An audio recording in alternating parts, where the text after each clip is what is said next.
Este no es un espacio ordinario, es un campo de resonancia, donde esas dos mentes inquietas se encuentran y crean un territorio para explorar en conjunto. Estas dos mentes no buscan consensos fáciles ni respuestas predecibles. Por lo tanto, Merge invita a esas mentes que están buscando cuestionarlo absolutamente todo, sobre todo para poner a prueba sus propias ideas y encontrar en estos nuevos ángulos potenciales desarrollos. Este es un punto de encuentro donde el conocimiento evoluciona y espero que todo este ejercicio pueda iluminar esta vastedad increíble y desconocida, esa caja negra. Esto es Merge, bienvenida y bienvenido. Bueno, acabas de colgar justo, te acabo de pillar hablando con una empresa de IA que genera proyectos de IA, hablando de ciberseguridad.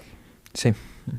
¿Qué estabas hablando? Bueno, lo que estábamos hablando era cómo hacerles un proyecto personalizado para ellos, ofreciéndoles un servidor, maneras de securitizar todo lo que ellos tienen ahí y al final hacer que su empresa sea lo más privada posible en cuanto a la información que están tratando ahí, dejándola completamente aislada y montando unos sistemas de seguridad de última generación para que no tengan ningún tipo de problema, ya sea frente a ataques, exploits de seguridad. Pues bueno, ahí nosotros ofrecemos un catálogo de productos pues para que esa empresa no tenga que preocuparse para nada y que puedan seguir haciendo su trabajo normal y corriente. No tiene mucho más misterio lo que hacemos aquí en OHZ. Me encanta porque, claro, toda esa es la parte de cloud, ¿no? Sí, toda la parte de cloud. Y lo que haces es dar infraestructura con servidores dedicados, esos dockers que son máquinas virtuales donde se aloja la solución, pues ahí pones un firewall. Sí, nuestro firewall no está nunca en la parte del cliente, está siempre en nuestra parte de red. Buen dato. En nuestro core de red, que no, de primeras no queremos tener acceso nunca a lo que tenga ahí el cliente, no solemos pedir nunca credenciales a no ser que tengan algún tipo de intervención, que normalmente siempre es, el cliente ha metido la pata y que solucionárselo, pues al final necesitamos credenciales, pero para el resto de cosas trabajamos, oye, aquí tienes el servidor, cambia las credenciales en el momento en el que se te entregue. A partir de ahí lo que hacemos es montar un firewall en nuestro core de red donde le damos al cliente un panel donde puede llegar a gestionar toda su red, ver el uso de red que tiene en todo momento, los ataques que ha recibido, ataques que hemos filtrado nosotros, magnitud de esos ataques, cómo han ido, qué tipo ha sido, pueden aplicar bloqueos, abrir puertos. Y al final el cliente no tiene nada de que preocuparse y no tiene que instalar nada, ninguna medida de seguridad, porque ya lo tenemos todo en nuestra parte de red. El otro día hiciste una noticia que la leí en LinkedIn, que era que octaduplicaste, es decir, sí. Octaduplicaste. Sí, hicimos un cambio en nuestro servidor de mitigación. Es un servidor que va antes incluso que nuestro router. Se encarga de filtrar todo con unas tarjetas de red Mellanox, unos filtros propios que tenemos. Y desde ahí, pues tuvimos que dar el salto porque se nos quedó corto. Por mucho que nos metiesen ataques de 80 a 100 gigas o más, al final no terminaba de dar mucho más. Pasamos de un servidor, no sé si eran de en total 24 núcleos a uno de 56, pero muchísimo más modernos, con instrucciones más modernas que para este tipo de ataques pues funciona muy bien, AVX 512, y oye, con esto hemos dado un salto al final gigantesco que ha hecho que nos hayamos comido recientemente incluso ataques de 400 gigas y tan tranquilamente los clientes ni lo han notado, y si lo han llegado a notar ha sido al final 3-4 segundos y luego ningún tipo de problema, su servicio está funcionando y al final tal vez si no se han enterado por ese microcorte de 3 segundos, se habrán enterado porque le hemos enviado una notificación, oye, el servidor ahora está en estado de mitigación, todo va a seguir funcionando normal y corriente siempre y cuando tengas bien puestos los filtros y todo. Oye, y la gente está tan contenta utilizándolo. En lo que va de día, no sé si habremos recibido desde las 9 de la mañana, han empezado a llegar pues un ataque cada 7 minutos más o menos, era un poco la media, porque yo estaba viendo en el gráfico cada 15 minutos había 2, así que cada 7 minutos... Entras ahora y sí, mira y nos dices en tiempo real... Puedo entrar ahora mismo, si lo raro es que ahora mismo hay algo por ahí. Sí, sí. Vamos a mirar qué es lo que hay ahora. A ver, servidor de Madrid... servidores donde hay actualmente. Sí, ya tienen, ¿dónde? Tenemos en Madrid y en Miami ahora mismo en funcionamiento. Y nada, pues ahora mismo estamos mitigando un ataque de 2 gigas de manera constante, que no es mucho, porque podría ser de más, pero llevamos media hora mitigando constantemente este ataque Porque si yo pongo la última hora, hemos recibido un ataque que habrá durado unos 2 minutitos de unos 40 gigas, otro de, a ver, que cojo el pico más máximo, 43 gigas, y llevamos desde hace 40 minutos casi 2 gigas constantes, 1,8, pero constante es constante. Y el cliente a quien le estarán metiendo esto ni se ha enterado. Así que genial. ¿Esto de dónde te viene? Ese amor por el dato, por proteger, bueno, por atacar y vulnerar también para justamente luego proteger. Sí, esto viene pues de toda la comunidad de gaming. Yo pues he disfrutado mucho de algún que otro videojuego y al final esas comunidades son las más tóxicas posiblemente que hay en internet, del estilo me han baneado porque he hecho algo mal, oye, pues no me desbaneas, pues te tumban el servidor. Claro, es un terreno de juego, pero que ahora, claro, antes jugar un juego era encerrado local y ahora está todo abierto y se crean servers para, ¿no? Justamente para esto y Sí. a partir de ahí se genera toda una nueva generación de ataques. Sí, la botnet, una de las más grandes jamás registrada que hizo que VH se cayese, fue una botnet que empezó un chaval básicamente para tirar servidores de Minecraft. Y fue una de las botnet que más daño posiblemente han hecho a internet. Y fue una persona, bueno, que este servidor de Minecraft no me gusta o me han baneado y se dedicaban a tirarlo tan tranquilamente. Hicieron una mega botnet, pues al final las botnet se trafica con ellas, se dedican a hacer ataques de DOS y la gente pues hoy en día pues puede comprar una botnet por 60 euros durante un mes y estar haciendo ataques que sí, duran 2 minutos, pero imagínate que todo el rato lo están ejecutando o lo tienen automatizado. Sí, por ejemplo, un ataque por fuerza bruta puede ser, por ejemplo, lanzar peticiones de SMS y generar un gasto a la empresa, ¿no? Sí, a la que se ataca, por ejemplo. Sí, yo pongo el ejemplo ahí, una web que venden un servicio que es como para recordatorios y esa web pues tiene una casilla que es de prueba y tú pones ahí tu número de teléfono y te llega un mensaje encima por WhatsApp. Lo tienen de una manera pues bastante cómica hecha, pues pillando la petición y metiéndola en Python y poniendo que se ejecute cada 0,001 segundos, ya te puedes imaginar no solo el daño que le puedes llegar a hacer a esa empresa, que en este caso, menos mal que son WhatsApps, pero imagínate que tienen un SMS de prueba o lo que sea, a esa empresa la puedes arruinar, eso de primeras, y de segundas, imagínate el daño que le puedes llegar a hacer si ese es el único número que tienen para WhatsApp, que lo tienen ultra verificado, pero tal vez WhatsApp dice, uy, ¿por qué has enviado 20.000 solicitudes en una hora? ¿Esto qué es? Baneado hasta que me des explicaciones. Y a esa empresa la puedes dejar completamente desconectada. En este caso el WhatsApp no tiene ningún coste, pero si fuese por SMS, oye, formulario de establecer contraseña, sí, se la puedes liar a alguien. Claro, pero o sea, es diferente ya el modo de ataque, porque el baneo por un tercero, que es por ejemplo la plataforma que me da un servicio a mí, me banean por por justamente pues, ese ataque de fuerza bruta de peticiones. Sí. Por lo tanto, el daño no es igual a la infraestructura, sino simplemente es a un servicio. Sí, es un servicio, pero si es una empresa que justo se dedica a eso. Exactamente. Y es su única vía de negocio. Oye, sí, ahora te podemos hacer recordatorios por SMS, pero tal, la gente justo no quiere eso. Pues esa empresa lo tiene a día de hoy todavía mal y pues estaría haciendo, si quieres, el tonto. Y eso a la mínima que lo automatizas, ya sea tú de manera local, enviando 80.000 peticiones, o en este caso stats botnets, que normalmente son ataques de negación de servicio, pero oye, alguna te dirá ejecutar payload custom y tú le mandas ese código en Python. A tomar por culo. Imagínate en 60.000 ordenadores ejecutar eso. Y decidir en todos los 60.000 ordenadores ejecutar el script que lo ejecuta cada 0,001 segundo. Te cargas esa empresa. Pero es que te la cargas que tal vez de primeras el servidor ni aguanta. Y de segundas, a esa empresa, una vez más, si son SMS, la arruinas. A esa empresa le haces un daño de 1 millón de euros. O 2, que espérate cómo se va a recuperar. Por mucho que le diga al proveedor, oye, que esto...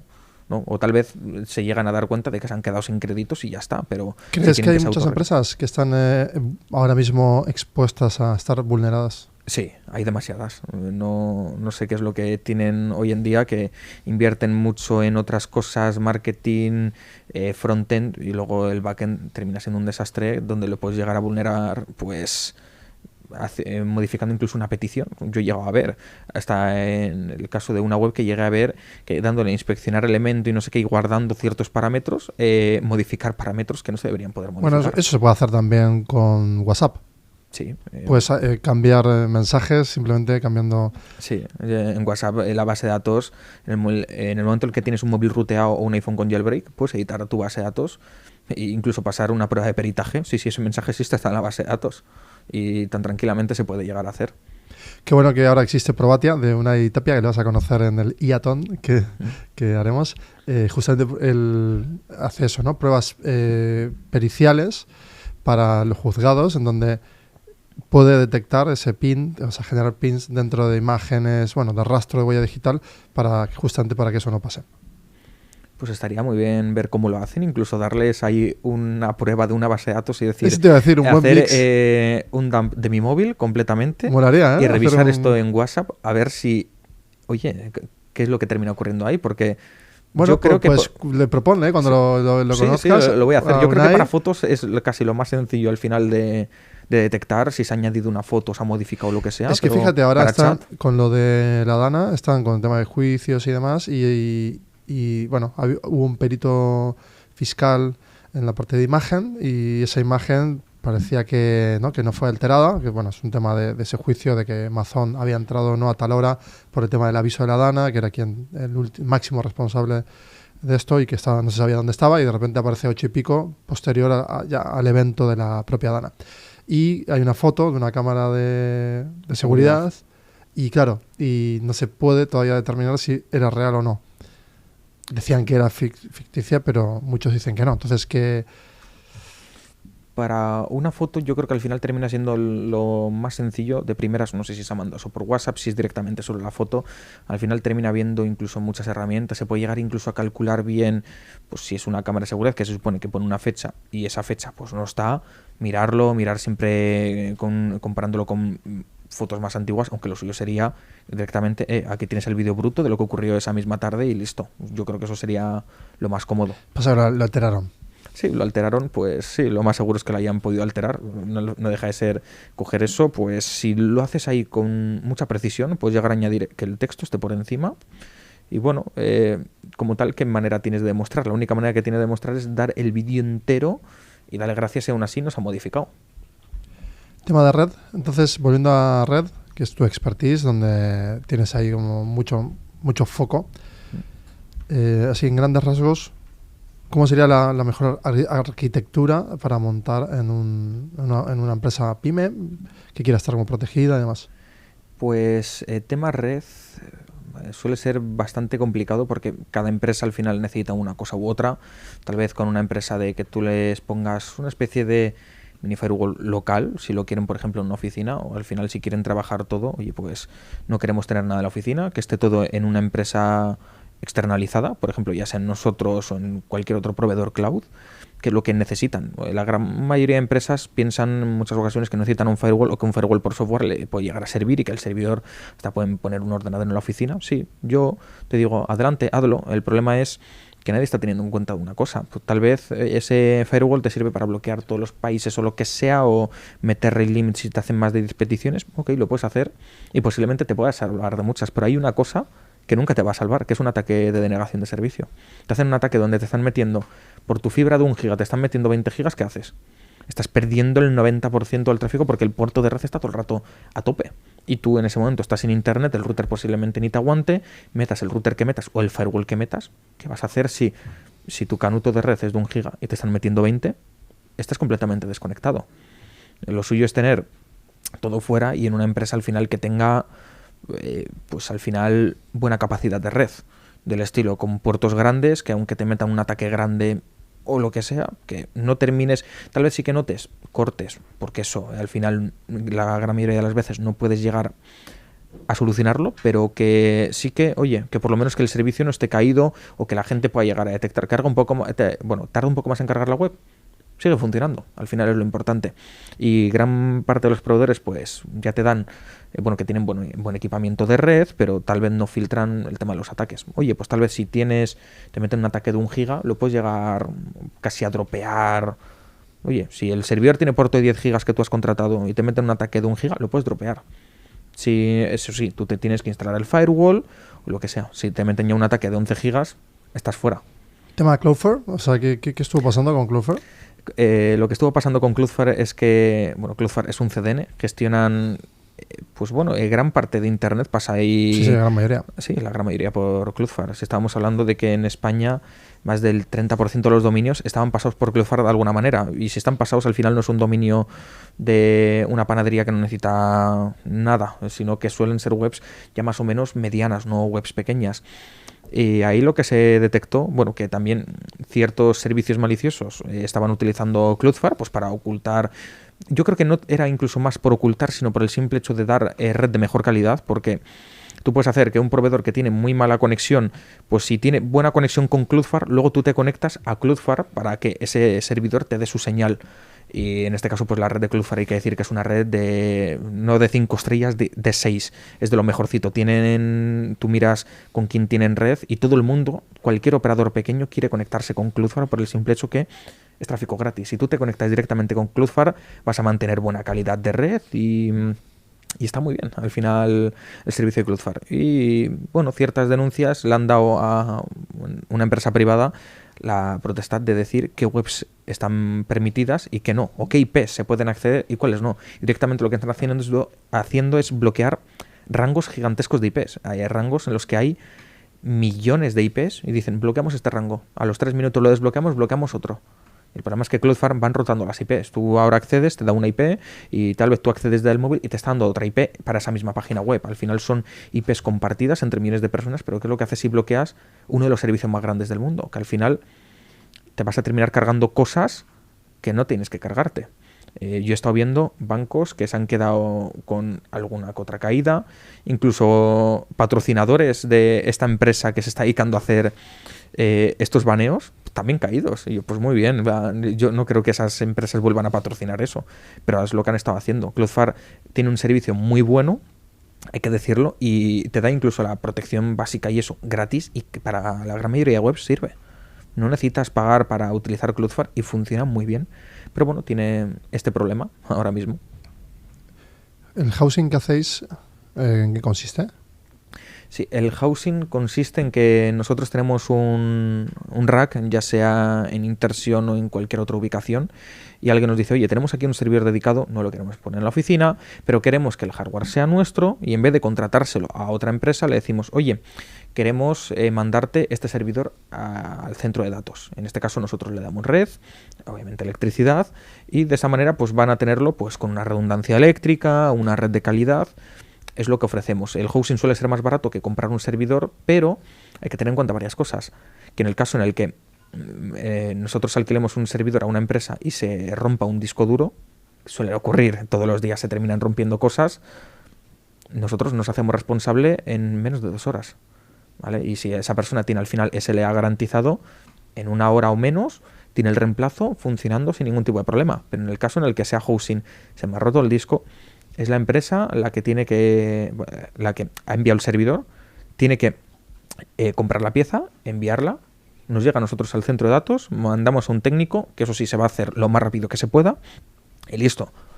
Es la desventaja que tiene. En el momento en el que tú envías un servidor que tiene 4 discos, que si tiene redundancia, RAID, no sé qué, no tendrías mucho que preocuparte. Se ha roto un disco, pues se cambia cuando se pueda. Incluso cuando el servidor está funcionando, se quita un disco, se pone otro. Sí, pues está en RAID. Sí, está en RAID, no va a detectar nada.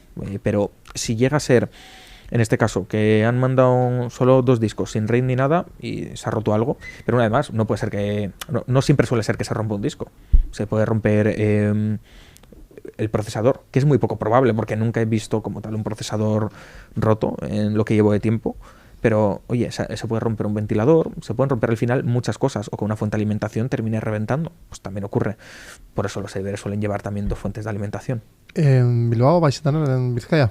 Sí, vamos a tener ahora mismo en el centro de datos de Telxius, ya estamos preparando ahí para montar nuestra red, vamos a montar ya los nuevos mitigadores de manera local, y estamos ya preparando pues un salto aquí muy grande, al igual que una fibra dedicada a Madrid, donde parte de nuestra red va a estar en Madrid. Igualmente parte de salida de red también vamos a tener aquí, por si acaso, por si ocurre algo en Madrid, o mantenimientos, o cualquier problema, vamos a tener una salida directa a internet, y al final pues va a ser pues de bastante calidad. ¿No crees que OHZ, o sea, en esa propuesta de, claro, un fundador del 2000, hacían empresas que luego hicieron muchos exits, ¿no? Que eran todas de hosting, de servidores, lo mismo, ¿Qué hace que tú fundes OHZ en 2022 aproximadamente, empieces? ¿Y por qué? ¿No? Con ese concepto de nueva generación, ¿no? Darle control al usuario. Sí. Eso viene de... Bueno, VH tuvo un incendio, no me olvidar en la vida, yo en su momento tenía servidores ahí y eso fue, ya dije, esto es el principio del fin. Hasta ese momento yo dije que VH en muchas cosas podrá ser malo o bueno. De hecho, ese incendio hubo en bancos que se quedaron sin servicio. Sí, hubo, vamos, gran Uno parte local de internet. de aquí. Sí, Pues, bueno, tuvo ese problema. Ese VH fue el clic. Fue el clic que yo dije... en ese momento ya hacía otras cosas, pero también era en base a protección anti-DDoS. Y VH pues cumplía en el 90 y pico % de los casos y funcionaba muy bien. Pero en ese momento ya dije, esto está muriendo. Al final, como funciona VH es protección Anycast. Tienen varios data centers, el ataque entra por donde quiera entrar y lo mitigan siempre en origen. Pero el quedarse sin uno de los puntos más grandes, que creo que era el segundo más grande de VH, hizo que los ataques se colasen. Tú veías en una traza 3 veces pasando por el mismo firewall. Yo cuando veía eso, a ver, si la primera no la detectó el firewall, ¿qué lo va a detectar la tercera vez si hay cada vez menos tráfico? Es casi imposible. Y los ataques se colaban claro, día sí día ahí también. El firewall es por densidad, ¿no? Sí, exacto. Si te llega, siempre están entrando 10 megas, te entra un ataque de 3 gigas, uy, pues aquí está el fallo, ¿vale? Pues lo pasamos a 300 megas, ¿vale? La segunda vez que pasáis, 200, la tercera vez 100, pero pueden ser tantas peticiones pequeñitas que puede llegar a saturar o la máquina o lo que sea. Cosa que VH, pues ahí directamente dijo, no podemos hacer nada, servidores caídos, plazos de entrega de más de 90 días, se quedaron sin stock de un día para otro. Y ahí es cuando yo dije, no se puede depender al final de una empresa tercera para muchas cosas y sobre todo el tema de la mitigación de ataques. Tiene que haber alguna solución que cada uno se pueda llegar a montar que sea viable. Y más o menos así es como empezamos. Empezamos contratando protección de terceros con nuestra propia infraestructura hasta que dimos el salto a montar un servidor de mitigado con puertos muy grandes, dobles puertos de 100 gigas, más otro extra de 100, 300 gigas de mitigación local, más lo que ya mitiga ese proveedor, que es algo. Pues de esa manera es cuando hemos dicho, ok, lo que tenemos que hacer es darle, en este caso, al cliente que tenga el control. Nosotros no nos tenemos que meter en lo que va a hacer ahí el cliente. Aquí tienes... Nosotros tenemos estos filtros, todo lo que tú montes en estos filtros y si tú lo pones todo bien, nunca vas a tener ningún tipo de problema. ¿Que has puesto algún filtro mal? Pues bueno, si te meten un ataque y detectamos que eso no coincide o lo que sea, pues dropeamos ese tráfico porque nuestros filtros son lo que vayas a montar en este puerto tiene que tener este filtro. Si montas algo que no tiene nada que ver y te meten un ataque y no sabemos qué es lo que has puesto aquí, lo dropeamos por tema de seguridad. Bueno, entonces en ese caso el cliente también puede desconectarse de las soluciones de OHZ cuando quiere y Exacto. tiene absoluto control. Tiene control en cualquier momento para decir, pues ahora quiero contratar, ahora me quiero ir, por lo que sea, pues tienen eso, el control. Claro, el foco de hacer muy bueno el producto, porque ¿cuántas reglas tiene actualmente? Pues entre reglas, al final pues, terminan teniendo un montón. No sé si, por ejemplo, un filtro que ponemos, que el cliente lo puede poner con un clic, ya dropea más de 1 millón de IPs. Estamos hablando de 1 millón de IPs que nosotros hemos detectado que son IPs conflictivas de un montón de países, que al final esas IPs lo que se dedican a hacer es escaneos de puertos o ataques, o no solo escaneos de puertos, sino ataques de fuerza bruta, búsqueda de routers. Hemos detectado un montón de cosas y al final con eso pues tenemos una lista más o menos activa y a la mínima que detectamos algo, pumba, a esa lista y eso que siga creciendo. Cuanto más directamente dropeemos y que el cliente no tenga que preocuparse al final de nada, mira, me he quitado... tengo un servidor en VH y veo que hay una petición cada segundo que me están intentando hacer un ataque de fuerza bruta. Nunca lo van a conseguir lo más seguro porque la contraseña es ultra segura, lo que sea, pero ya es una petición. Nunca te va a costar nada ni te va a quitar rendimiento, pero si de un momento a otro tú ves el syslog y ves que tal vez solo se cuela una petición cada 3 minutos, tú ya te quedas, hostia, esto ya es otra cosa. Aquí hay unos sistemas detrás que están haciendo al final su trabajo. El otro día hubo una polémica sobre una startup también que filtraba información, un insider de la competencia. Fue contratado y mediante Slack iba mirando canales y demás. Y uno de los founders de otra startup decía, mirad todos los logs de todas las herramientas que utilizáis, porque al final claro, las empresas medianas y que van las que crecen ya utilizan muchas licencias digitales, startups, claro, pero no todas son igual de seguras. No. En ese caso, pues no hay algo que sea 100% seguro. Claro. Pero si tú miras siempre los logs y te das cuenta de que los logs son un desastre porque se están colando ciertas peticiones que no se tienen que colar o lo que sea, pues poco puedes llegar a hacer. A mí me ha costado en alguna que otra ocasión de que sí detectar que alguien ha accedido a algo que no tiene que acceder. ¿Cómo lo detecto si está el syslog lleno de notificaciones de no sé quién acaba de iniciar sesión, no sé qué, o intentos de inicio de sesión? Al final es muy complicado. Pero si ya de primeras tenemos unos syslogs vacíos que directamente solo detectamos, se ha cambiado una tarjeta de red o se ha desconectado un cable, ya podemos ver en todo momento qué es lo que ocurre. Porque al final, si el syslog pasa de tener 30.000 reglas, porque estamos hablando que te llega una petición cada segundo, estamos hablando 60 segundos, 60 peticiones, ponte a sumar 3.600 a la hora. Hostia, eso termina siendo bastante. Imagínate dejar ahí un syslog de 3 meses. Directamente, como tengas que buscar algo ahí, ya te ha generado varios archivos. Buah, pues a ver, en los inicios de sesión. Pero si lo tienes lo más limpio posible, oye, si se va a colar uno a la hora, pues adelante, que sea lo más mínimo. Ahí los agentes IA pueden ayudar. Los agentes IA sí que pueden llegar a ayudar. En este caso, pues, oye, búscame inicios de sesión en concreto, porque es algo que lo va a buscar mucho más sencillo y puede llegar incluso a ver, oye, pues esta IP ya ha intentado acceder 8 veces hasta que lo ha conseguido, así que sí que era un ataque de fuerza bruta. O si directamente es una IP que ha accedido a la primera, ya te das cuenta de que ahí hay alguien que ha filtrado algo. Pero por eso, exacto. Entonces ahí, claro, esas filtraciones de uno, que igual no son miles de peticiones, es solo una. O sea, tener un agente que tenga otras reglas, no las reglas de fuerza bruta, sino las más semánticas incluso, ¿no? De tener como esa parte más humana de si se inicia de tal hora a tal hora una sesión, o sea, y hacer muchas reglas más semánticas por comportamiento. Porque claro, un humano que le cuenta a otro una contraseña y el otro ejecuta y abre una sesión, son 3 personas que han tenido 2 charlas a viva voz, no está documentado y entra por una sola petición, se da de alta y sí, puede acceder ahí, filtrar lo que quiera, borrar archivos, y imagínate que no hay copias de seguridad y se pone a borrar bases de datos. Claro, en esa alta de sesión, en ese inicio, tú ya informas, ¿no? El agente ya detectaría, informa y... Sí, podría llegar a informar en este hablas caso. Con el superadmin y le dices, oye, aquí está pasando algo. Sí, eso se puede hacer sin ningún tipo de problema. Oye, ahí llega una petición aquí, ha sido correcta. Se podría incluso llegar a hacer pues que ciertos comportamientos, como estar mirando si hay ciertos servicios, si hay primeras, te entra y se pone a mirar un escaneo de qué es lo que hay montado ahí, eso ya pinta feo. Sí, exacto. Porque es justo lo primero, justo se meten y se están mirando a ver si hay una base de datos, si hay no sé qué, si hay no sé cuánto, eso ya pinta muy feo, ahí alguien te la va a querer liar. Pues eso, pues un agente ya lo puede hacer tan tranquilamente.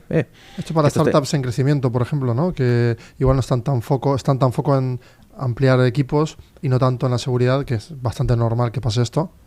Ahí se podría aplicar. Sí, ahí se podría aplicar sin ninguna complejidad, es algo al final sencillo. Oye, y ya hay incluso sistemas que te avisan de ciertos parámetros que tú digas. Pues yo puedo poner que en este caso me avise cuando la CPU supera el 20%. Pues también puedo decir, cuando una vez que haya un inicio de sesión me vas a avisar. Si yo de primeras veo que me ha llegado un inicio de sesión, no sé qué cojones es lo que está haciendo, y hay un agente IA que está por lo menos un poco analizando y ya tiene ciertos conocimientos y sabe se está ejecutando esto malo, se puede hacer hasta que de primeras esa IP se vaya baneada. Sí, tomar. Sí, y listo. Y no que sea incluso a nivel de software por lo que sea, sino que sea incluso una petición a nuestra API de red y directamente dropeado de toda nuestra red o de todas las IPs que tenga el cliente, solo lo puede hacer. Claro, eso tendría que ser lo justo, ¿no? Para bloquearle cualquier tipo de interacción. Sí, ahí nosotros tenemos una API que está genial para eso. Aparte de modelo Llama, ¿hiciste alguna prueba en local? Sí, hice pruebas en local con varios modelos. El último que me ha faltado por probar es DeepSeek. No me dio por probarlo, tampoco sé si justo tenía modelos más chiquititos o lo que sea, pero lo que sí que probé fue Llama cuando salió Llama 3 y 3.1, y lo que dije es incluso el modelo más básico de todos, que se puede ejecutar, como todo el mundo dice, hasta en un móvil.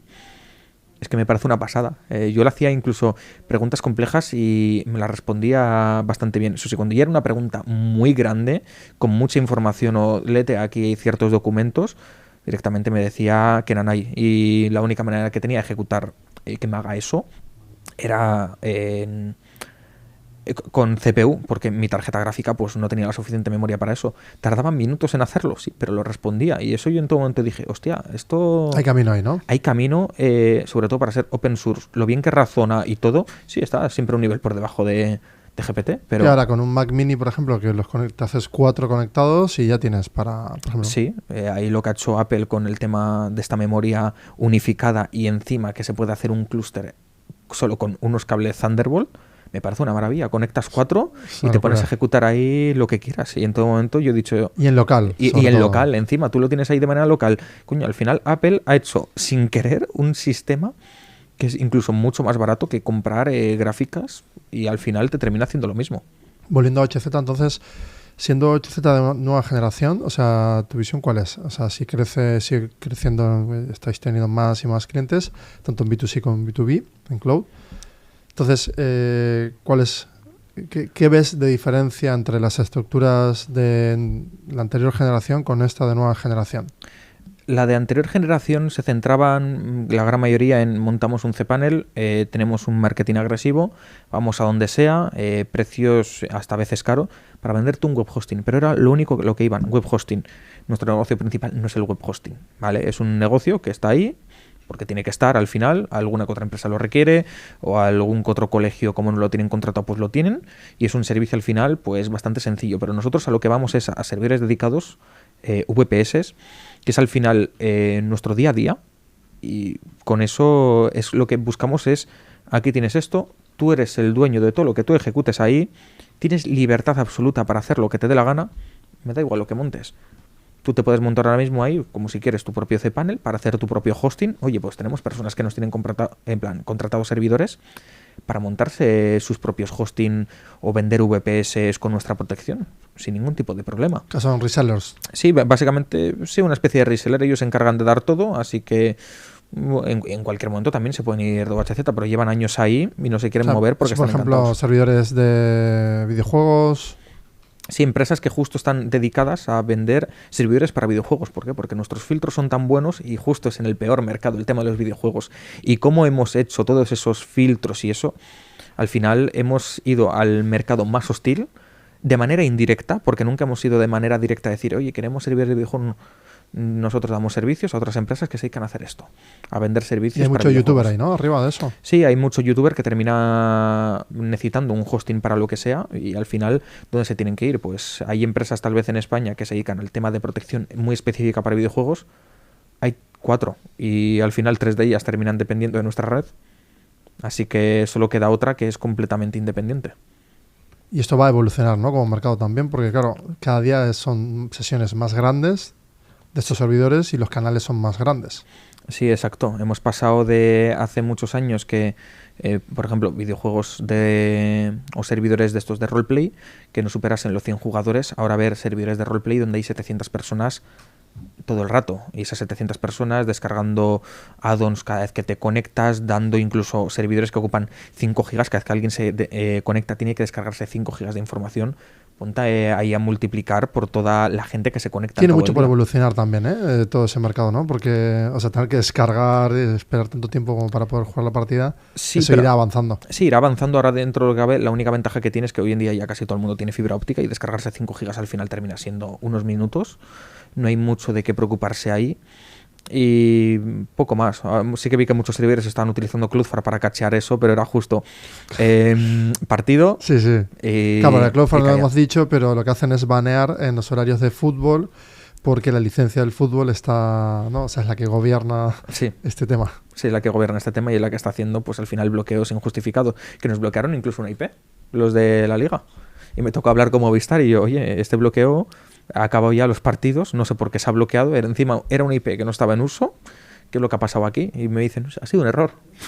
Y yo, pues muy bien. Y otras muchas que la gente no se dio cuenta. Un bloqueo duró casi un mes, porque alguien se lo bloqueó unas IPs de otro CDN, llamado Bunny CDN, y se le olvidó desbloquearlo por la cara. Y alguien lo tuvo que notificar. Oye, lleva esta IP bloqueada desde el día 24, que no sé si era cuando eso, día 12. ¿Qué pasa aquí? Sí, es un error. Y directamente en el hilo en Twitter público. Sí, es un error, ya la hemos desbloqueado. Y yo, tía, pues lo que ha tenido que pasar. Yo llevo en mi móvil, o sea, OHZ, es la que me da conectividad con el móvil. Entonces puedo trabajar gracias a OHZ. Luego con el portátil también, llego a la oficina, tengo el wifi también, tenemos un servidor local. Pues eso, realmente aporta valor, ¿no? a las empresas y a las comunicaciones. Sí, al final no aplicamos nosotros ningún tipo de bloqueo, más que nada porque no estamos obligados, somos una empresa pequeña y al final damos un tipo de red muy muy como vanilla, no estamos tocando nada de lo que hay en la red, es la red directamente tal cual, sin aplicar, como hay otros operadores que se dedican, oye, pues a ciertos servicios, limitar un poco. Eso lo hacen para tener más ancho, para vender más, ¿no? La red. Exacto, sí, también para ahorrar costes. Eso es, también. Normalmente lo que se suele hacer es bloquearte, por ejemplo, YouTube a cierta velocidad en concreto, para que si tú... hay gente que directamente entra en YouTube y se pone todo el rato a cambiar de vídeo, todo el rato. Y solo, aunque parezca que no, tú has entrado en el vídeo, imagínate que te hace un buffer de 90 segundos. Sí, el buffer es la recarga. Exacto, esa que te hace. Y ya te ha descargado como 90 segundos de vídeo y ya has consumido esos 90 segundos de vídeo. Pero tú, a los 10 segundos, cambias de vídeo. Y tienes una velocidad 5G de 2000 megas, no sé qué, y otra vez lo mismo, porque te lo recarga eso en 2 segundos, te ha cargado 90 segundos de vídeo. Pues lo que hacen es limitártelo a una velocidad que tal vez te vaya cargando de 10 segundos en 10 segundos, que cuando todo el rato siempre vas a tener 10 segundos, pero son 10 segundos. No lo que realmente la aplicación de YouTube permita, que creo que eran 90 segundos como mucho. Pues suelen hacer eso. ¿En tu caso? No aplicamos. O sea, el vuestro. No aplicamos. Eso me pasa cuando yo pierdo señal, por lo que sea, estoy en un parking o entrando en un gimnasio, estos que están como súper aislados. Sí es cierto que sigo viendo el YouTube, o sea, el podcast sin problema. Sí, al final el móvil... Cachea mucho. Sí, cachea mucho y si no hay ningún tipo de restricción. Todas estas operadoras, ya las grandes lo han dejado de hacer, pero por ejemplo hay otras 2 operadoras muy grandes que lo siguen haciendo. O sea, que hoy sería que el móvil cachee, lo mismo que YouTube, cachee entero, minutos, ¿no? Como para ganar minutos de conectividad. Sí, en muchas ocasiones. Con webs, con apps, Sí, las que son Progressive Web Apps y cuando entras desde Safari, por ejemplo, en un iPhone o justo desde Chrome en Android, están un poco preparadas para eso. Eso sí, no termina nunca de ser 100% perfecto, pero lo hacen. Y sobre todo el tema de noticias, Google News, que creo que vuelve a estar disponible aquí en España. Tú miras ahí las noticias y ya están hasta cacheadas. Tú pulsas y... bueno, en caso de contenidos, sí, claro. Sí, bueno, lo mismo con Instagram y estas. Sí, pero Instagram tal vez lo que te hace es te carga en la feed de 20 vídeos, te carga solo 5 segundos de vídeo. De esa manera, si tú puedes ir bajando y ya tienes algo cargado, pero no es el vídeo completo. Es cuando ya te quedas ahí, te carga todo. Eso es muy videojuego con los polígonos, ¿no? De que te va creando el escenario según avanzas. Sí, te pones solo justo el principio y así no te fijas y cuando ya te metes ahí te empieza a cargar todo. Eso tiene sentido también porque en vez de comprimir todo un paquete de información, te troceas y mantienes la usabilidad sin comprometer el tráfico ni el gasto del tráfico. Exacto. Al final, estas empresas tipo Facebook, al final Facebook gestiona Instagram, Meta. todo Meta, es un descontrol lo que hay ahí de dinero en red. La única solución para que esas empresas sean rentables es decir, conectaros conmigo, porque es la única manera de que salga gratis el tráfico, gratis relativamente, porque al final transportar tráfico como hace Meta, que tiene presencia también en Madrid en Intersion, y están metidos en Dethics para tener sesiones ahí, cualquiera le puede pedir una sesión completamente gratuita, cualquier empresa. Y, por ejemplo, en España sí que muchas empresas de servidores tienen tráfico con Meta, pero al final porque terminan dependiendo, pues, ya sean a la hora de subir canciones o un montón de cosas. Pero es algo muy específico, sí, ¿no? muy específico. Y, por ejemplo, muy pocos operadores están conectados a Meta, que me he estado dando cuenta de eso. Y no entiendo por qué. Nosotros sí estamos conectados a Meta por un cliente específico que tiene una discográfica y se dedica a hacer subidas de canciones y eso, pues al final tienen que subir todas esas canciones para que estén disponibles en Facebook, en Instagram. Pero me sorprende que muy pocos operadores estén conectados. Todos prefieren ir a través de tránsito pagando lo que haya que pagar. Y no he entendido por qué. No es que se sature ese enlace ni nada, pero no lo entiendo. Y eso pues a Meta le cuesta dinero. Claro, fíjate. Eso no lo he tenido en cuenta. Pues en España yo creo que 2 operadores de los 5 principales en cuanto a fibra están conectados. Claro, el caso este que mencionas es una distribuidora de música que quiere que sus artistas tengan todo el rato, ¿no?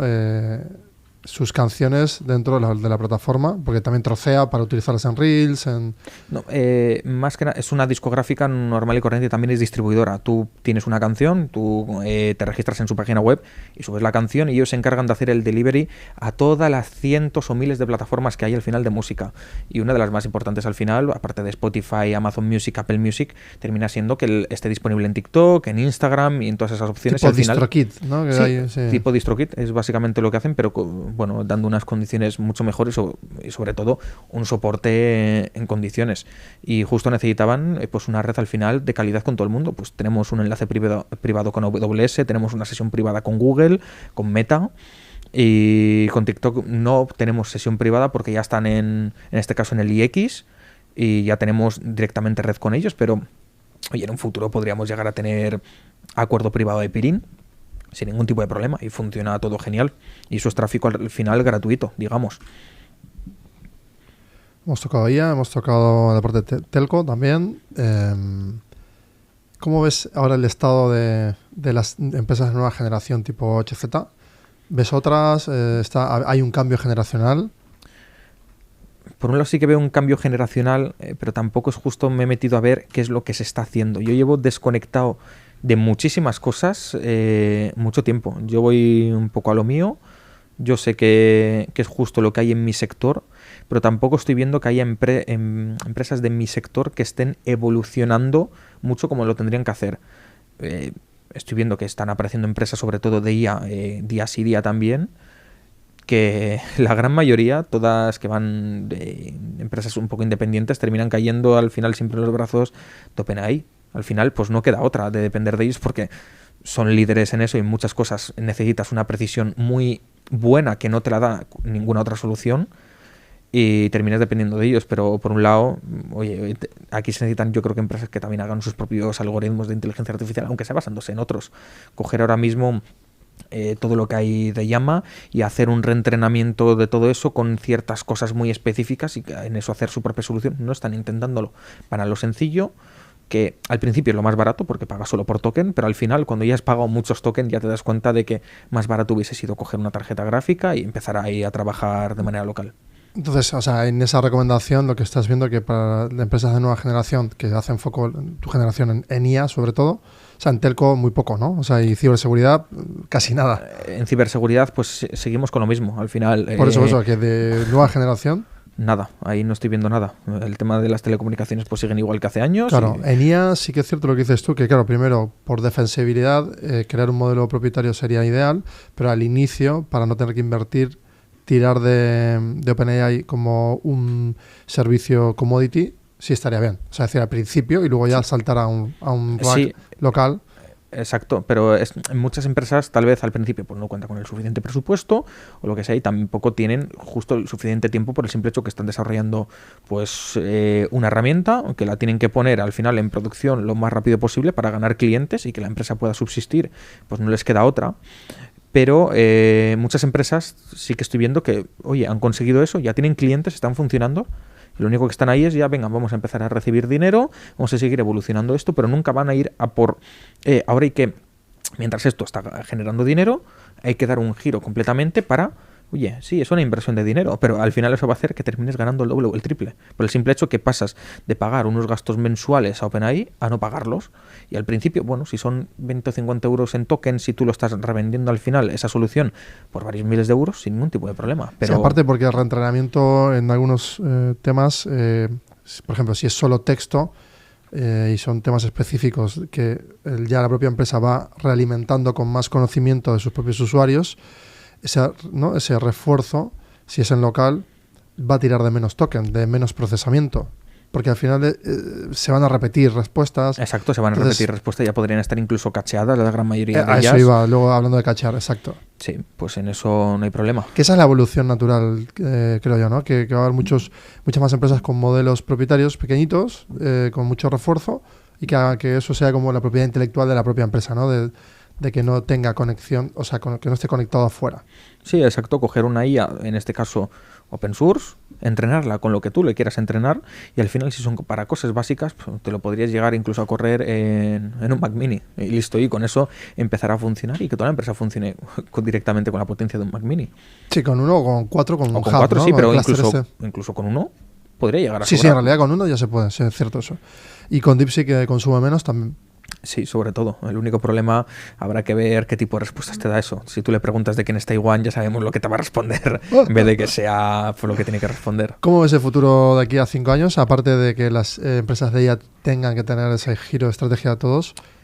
En cuanto a empresas, sí que lo veo que... Yo creo que el tema de la IA, por un lado lo veo parte de una burbuja. Se están haciendo muchas empresas de IA con funciones muy interesantes, pero nunca... Bueno, yo lo que estoy viendo es que no se están terminando de mostrar ¿cómo va a mejorar eso la productividad? Muchas cosas, que te lean emails, que te hagan resúmenes. Muchas personas lo que están viendo es que la IA pueden sustituir trabajadores y lo piensan, y yo no creo que justo eso, porque al final esas IAs que van o que prometen sustituir completamente a los trabajadores, creo que no son... Mala estrategia. Son encima una mala estrategia, más que nada porque la gran mayoría de las veces no van a funcionar, y las empresas que directamente ya se están diciendo de vamos a esto para ayudar a mejorar la productividad de empleados, como ha ocurrido con ChatGPT y eso, al final que mejore.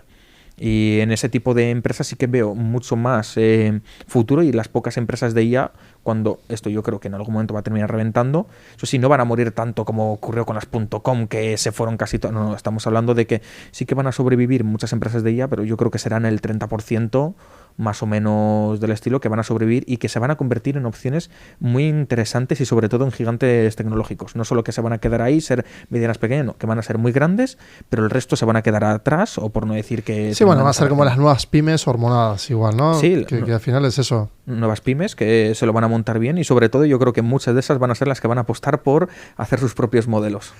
Efectivamente, porque tiene todo el sentido, ¿no? Cuando tú ya ves que no puedes dominar un mercado, prefieres quedarte como una pyme, como cualquier pyme de la industria actual todavía, en la que pues tienes una fábrica que produces X tornillos y ya está, y no pasa nada, y ocupas un trocito de mercado. Entonces, totalmente de acuerdo con que eso va a pasar lo mismo sintéticamente, y que las que dominen el mercado sean las que comprendan bien en profundidad lo que acabas de decir, ¿no? Que ir hacia la productividad, no a reemplazar, sino a aumentar capacidades.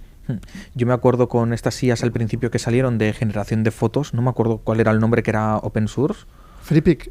De generación de fotos. Sí, para generación de fotografías y eso. Era una de las primeras, y sobre todo salieron un montón de soluciones cloud que te lo vendían como pagas aquí tokens y te generamos esas fotos sin que tú tengas que molestarte en nada.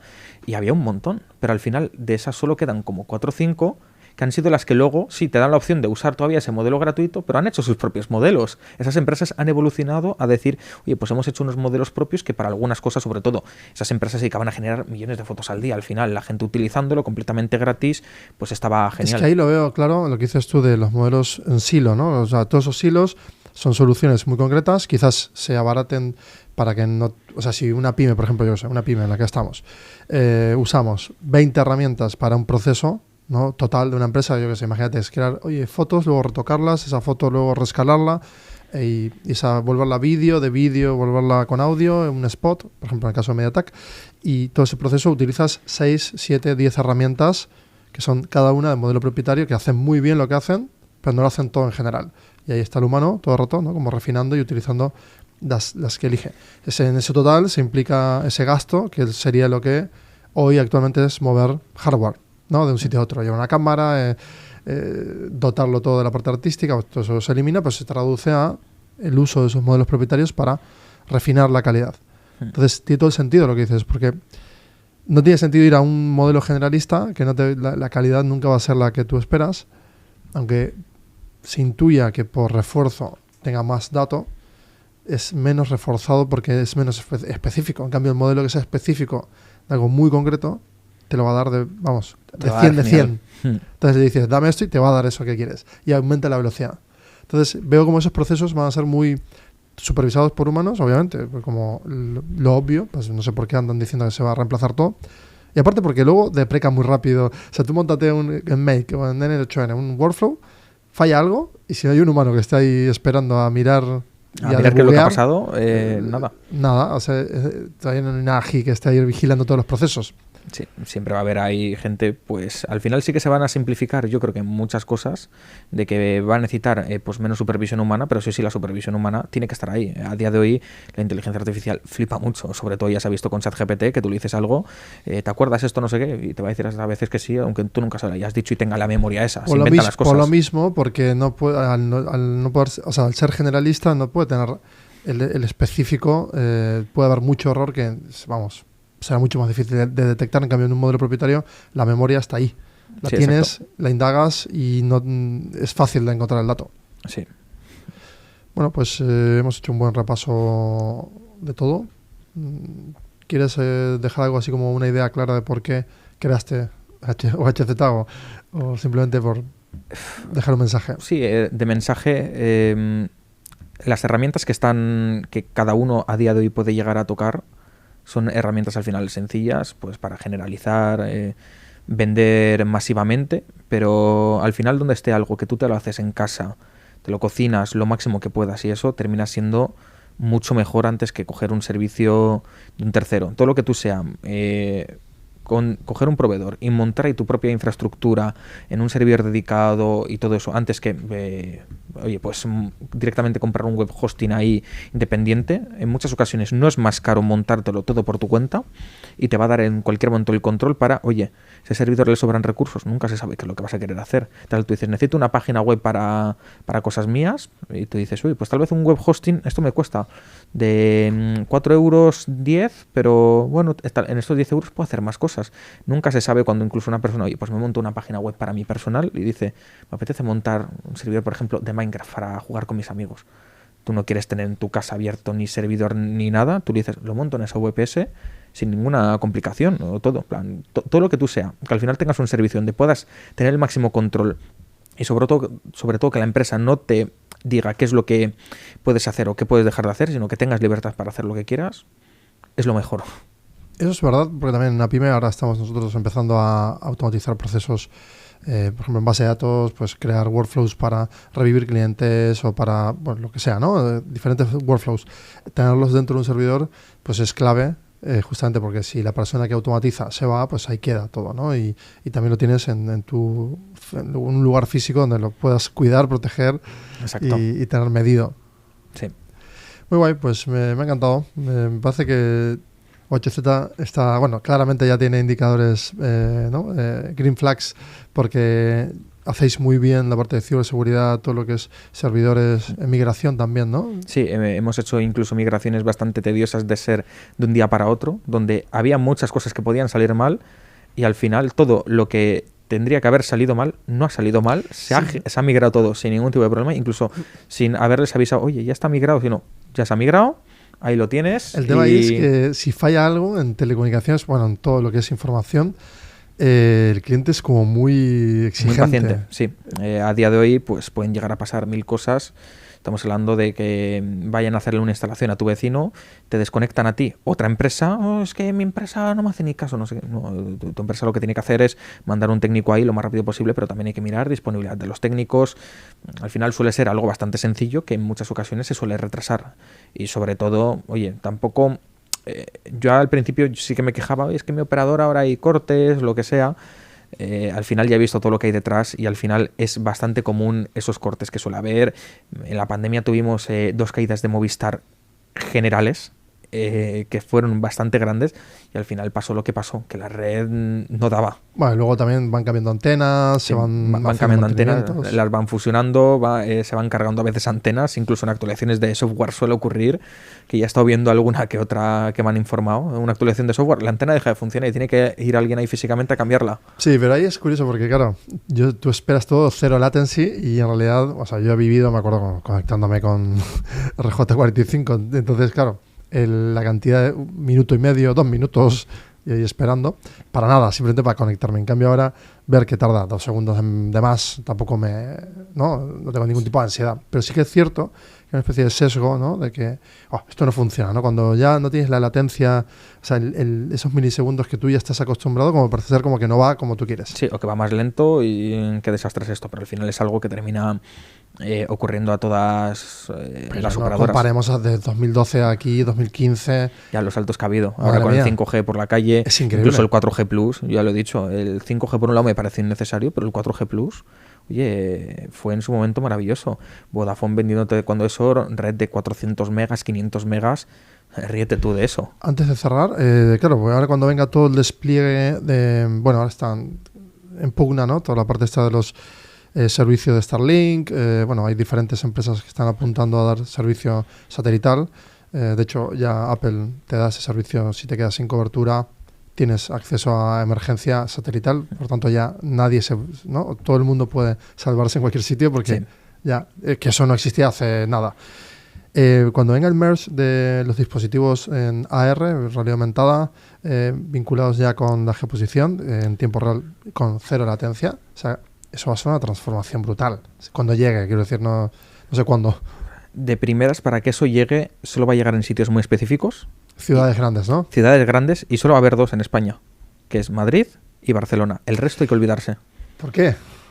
Pues más que nada por dónde se hacen los intercambios de tráfico. Tú, por ejemplo, tú tienes 2 fibras con Orange aquí en Bilbao, y para que se comuniquen, el tráfico va hasta Madrid.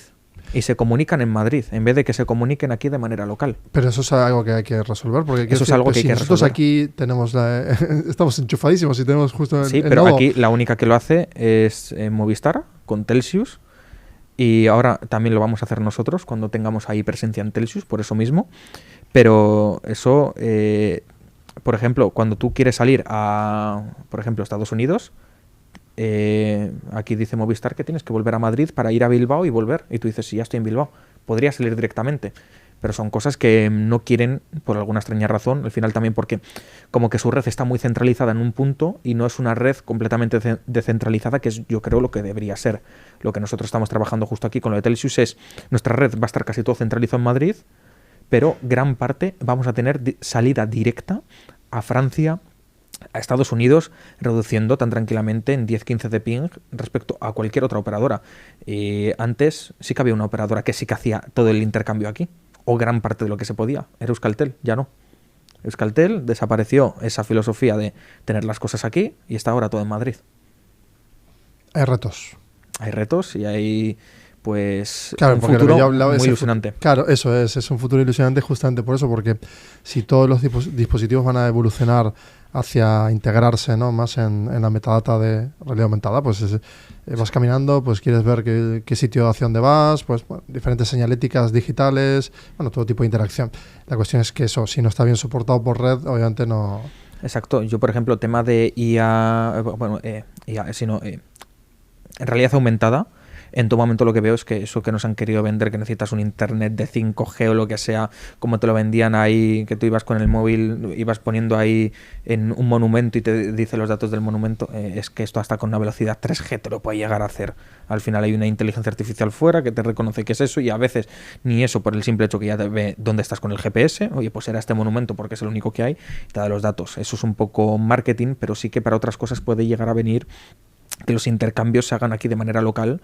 Por ejemplo, una cosa que nos están intentando vender mucho es el tema de jugar a videojuegos fuera, pero conectados a un servidor o lo que sea. Pero si yo, imagínate, hay servidores aquí en Telxius, o tienes una fibra en tu casa con eso, pues ¿por qué el tráfico tiene que ir a Madrid para volver cuando el intercambio se podría hacer directamente en tu ciudad o en tu provincia y tener pues un rendimiento excelente? Porque si el intercambio se hace aquí y estás conectado en 2 wifis, vas a tener como mucho 5 de ping y es perfectamente jugable. Pero si ya te vas, que si Madrid, que si no sé qué, que si no cuánto, ya te vas a 25 de ping y tal vez un juego en tercera persona lo puedes disfrutar, pero un juego en primera persona ya es injugable. No nos quieren vender que podamos jugar incluso con tu smartphone fuera de casa o hacer cualquier cosa, porque estás todo ya, que nada se ejecuta en local, sino en servidores. Pues que se hagan intercambios aquí de manera local. Solo hay 2 ciudades beneficiadas y podrían ser todas, porque otras empresas, por ejemplo, Orange sí que hace intercambio en Valladolid. Por alguna extraña razón. Un sitio fuera de Madrid donde sí se hace. Fuera de Madrid y Barcelona. Pues ya tienes trabajo entonces. Sí, aquí queremos hacer eso mismo, que el intercambio de todo se haga aquí.